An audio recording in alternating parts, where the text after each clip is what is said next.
여러분들과 함께 오늘 로마서 8장 1절부터 11절까지의 말씀을 나눠보겠습니다. 많은 로마서 신학자들은 이 로마서 8장이야말로 이 로마서의 꽃이라고 말을 합니다. 로마서 8장에는 지금까지 인간을 지배하고 있었던 사망이나 죄나 율법이 아니라 지금 예수 믿는 자들을 지배하는 성령에 대해서 말을 하고 있습니다. 우리가 흔히 성령장이라고 말을 하기도 하는데 8장 1절부터 이 11절까지는 생명의 영, 생명의 성령에 대해서 말을 하고 있고 12절부터 17절까지는 양자의 영에 대해서 말을 하고 있고 이 18절부터 30절까지는 영광의 영, 영광의 성령에 대해서 말을 하고 있습니다. 우리가 이제 옛 시대에는 죄의 지배를 당하고 또 사망의 지배를 당하고 또 이 율법의 지배를 당하면서 우리가 저번 시간에 살펴보았던 이 아담적 존재가 마음속에 양심이 있어서 선을 행하고 싶은 마음, 하나님의 법을 따라서 살고 싶은 마음도 있지만 결국은 죄 아래 있을 수밖에 없고 결국은 죄인으로 살아갈 수밖에 없는, 그래서 탄식할 수밖에 없는 그런 상태였다면 이제는 예수를 믿고 성령이, 생명의 영이, 양자의 영이, 또 영광의 영이 우리 안에 임하심으로 말미암아 우리가 이제는 새로운 존재로 살아가게 되는 것, 하나님의 백성으로서 새로운 가치관, 어떤 새로운 모습으로 이 땅을 살아가게 되는 것을 말을 하고 있는 것입니다. 우리가 그 부분에 대해서 오늘 8장 1절부터 11절까지를 살펴볼 것인데 8장 1절부터 11절까지는 생명의 성령에 대해서 말을 하고 있습니다. 1절에 그러므로 이제 그리스도 예수 안에 있는 자에게는 결코 정죄함이 없다. 그렇게 말을 하면서 2절에 이렇게 말합니다. 이는 그리스도 예수 안에 있는 생명의 성령의 법이 죄와 사망의 법에서 너를 해방하였습니다.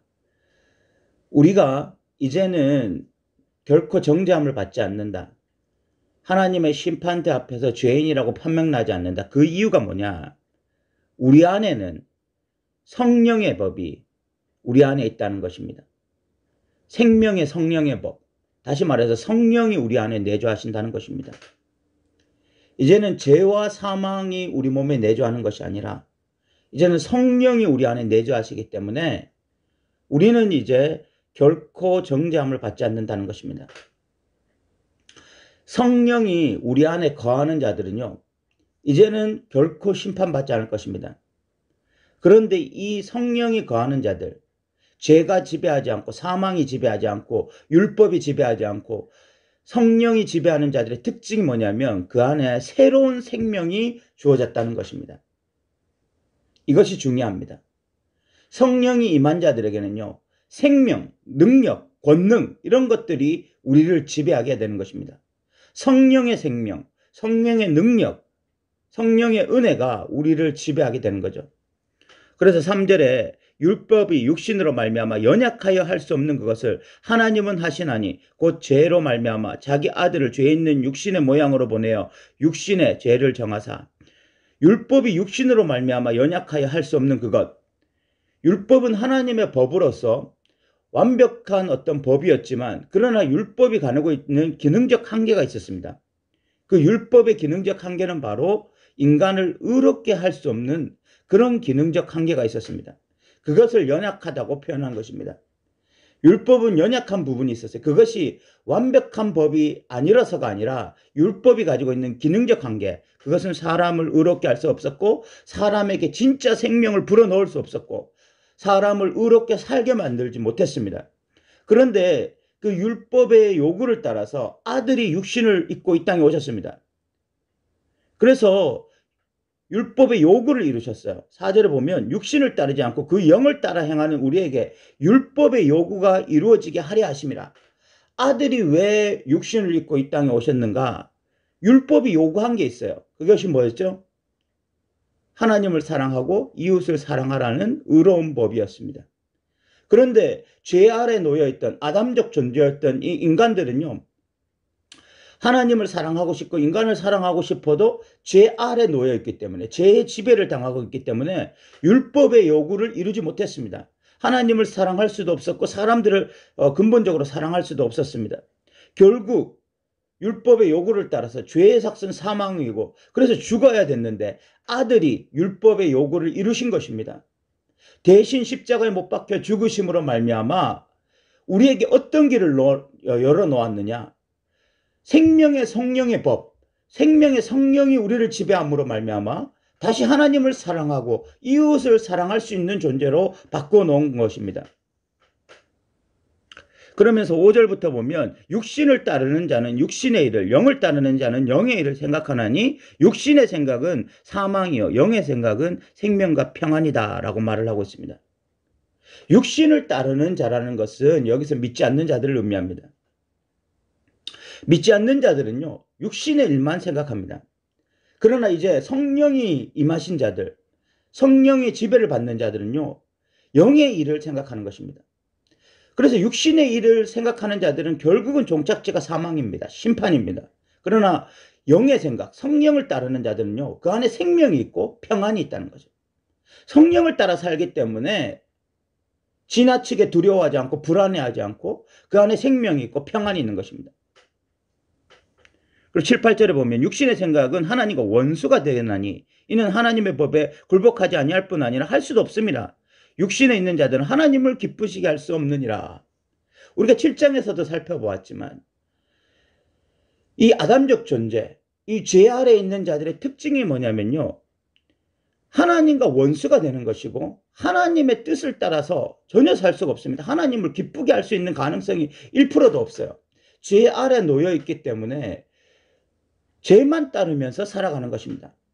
그러나 이제 성령이 지배하는 자들, 생명의 성령이 지배하는 자들의 이 가능성이 뭐냐면 하나님을 기쁘시게 할 수 있는 가능성이 열린 것이죠. 먼저 그의 나라와 그의 의를 구하면서 살 수 있는 가능성이 열리게 된 것입니다. 그 7장에서 말하는 오라 나는 공고한 사람이다. 내가 마음으로는 하나님의 법은 육신으로는 세상의 법을 따라 살아간다. 이런 말이 이 바울이 아닌 것입니다. 8장에 보니까 이제 우리 안에는 성령이 지배하게 되었고 성령이 지배한 자는요 하나님의 뜻을 따라서 살 수 있고 하나님이 원하시는 삶을 살아갈 수 있다 이야기를 하고 있어요. 예수 믿는 자들도 우리 안에 여전히 육신이 있기 때문에 때로는 육신이 원하는 것을 따라서 죄가 원하는 것을 따라서 살아갈 수 있습니다. 그러나 그 사람이 어떤 전체적인 삶을 놓고 보면은 성령이 임한 사람, 생명의 성령이 임한 사람은요 그 안에 생명이 있기 때문에 죄를 지으면서 살아가기보다는 오히려 하나님의 뜻을 따라서 하나님의 영광을 위해서 이제 그 삶을 그 전반적인 삶, 그 전체적인 삶은요 방향성이 먼저 그의 나라와 그의 의를 구하는 것이고 하나님의 뜻을 구하면서 사는 것이 그 사람의 전체 삶의 방향이라는 것입니다. 진짜 그런 삶을 사는 자가 이 성령이 임한 사람이고 특별히 생명의 성령이 그 사람을 지배하고 있는 사람의 특징인 거죠. 그러면서 9절부터 11절까지 보면 만일 너희 속에 하나님의 영이 거하시면 너희가 육신에 있지 아니하고 영에 있나니 누구든지 그리스도의 영이 없으면 그리스도의 사람이 아니라 또 그리스도께서 너희 안에 계시면 몸은 죄로 말미암아 죽은 것이나 영은 의로 말미암아 살아있는 것이니라. 예수를 죽은 자 가운데서 살리신 이의 영이 너희 안에 거하시면 그리스도 예수를 죽은 자 가운데서 살리신 이가 너희 안에 거하시는 그의 영으로 말미암아 너희 죽을 몸도 살리시리라. 성령이 우리 안에 거하시면 예수가 우리 안에 죽게 되어지고 그 예수가 우리 안에 죽게 되어지면 특징이 뭡니까? 이제는 죄에 대해서는 죽은 것이고 이제는 그 성령으로 말미암아 의에 대해서는 살게 되어지는 것이거든요.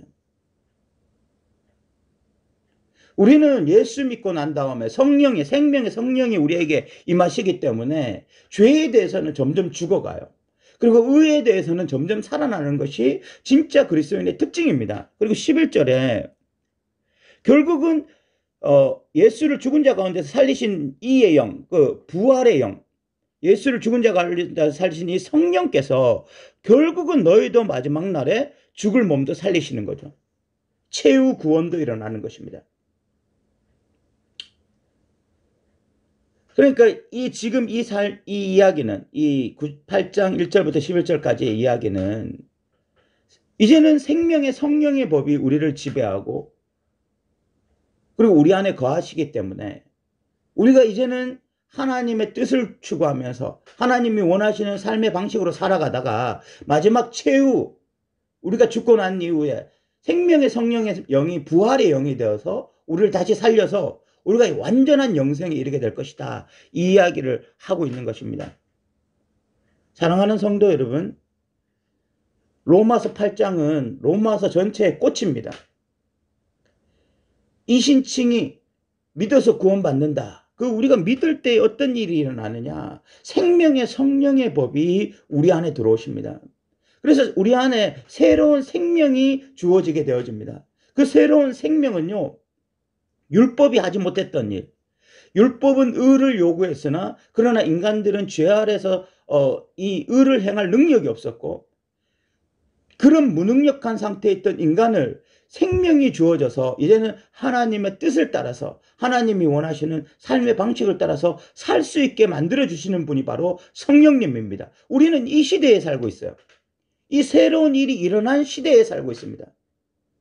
그래서 우리에게 있는 가능성은 먼저 그의 나라와 그의 의를 구하며 하나님의 뜻을 따라서 살 수 있는 믿음의 사람들이 되는 이 생명이 우리 안에 있는 것입니다. 이 로마서 말씀이 우리에게 잘 이해되어져서 이 마지막 시대에 하나님의 뜻을 구하며 하나님이 원하시는 삶의 방식으로 살아가는 저와 여러분 되시기 바랍니다. 들어주셔서 감사합니다.